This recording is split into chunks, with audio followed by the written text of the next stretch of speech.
Chapter 77. The woman looked at the blond man. Remember not to take advantage of her. She was once one of us, after all. Got it, big sis. The blond man let out a string of strange laughter. It was morning. Wilbur sat in the living room fiddling with a token in his hands, trying to sense the mysterious energy in it.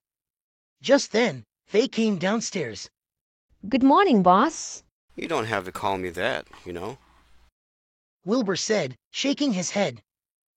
Faye replied, Well, some boundaries are still necessary when it comes to work. By the way, your car's fixed. She handed a set of keys to Wilbur. Wilbur's car had been damaged during the confrontation with Jose and Duran, and he had been relying on e-hauling services for the past few days. Wilbur nodded. Thank you. You're welcome. Oh, by the way, Master Jose's right outside. I'll get going now. Remember to eat. Faye left the house after that, her heels clacking on the floor. Wilbur sighed as Faye left. Faye was definitely a qualified partner to have, with both looks and brains. She had a great personality too and was definitely a woman of charm. Wilbur knew that all he had to do was reciprocate her advances in the slightest and the two of them would be together.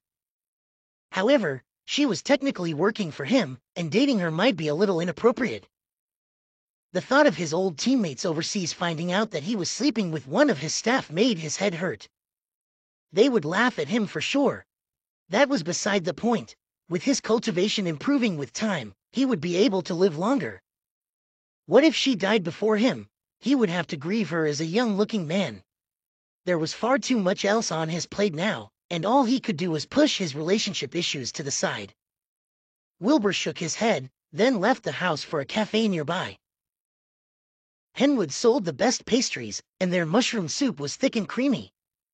Wilbur had always liked it there. There were quite a few people having their breakfast when Wilbur arrived.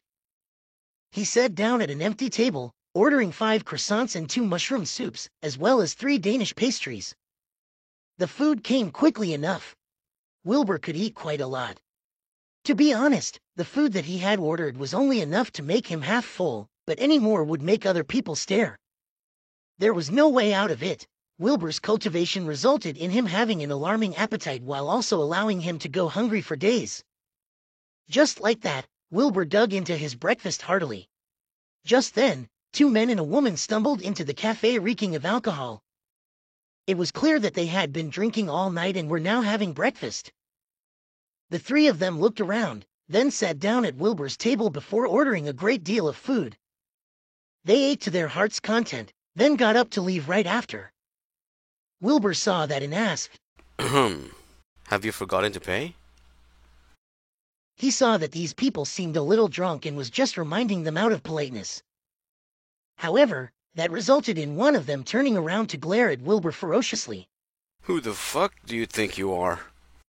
Do you look like the kind of person who needs to pay for my food? The other man and woman looked at Wilbur as well, amused. Wilbur's expression darkened at once. Paying for the food you eat is the law. Are you above the law or something?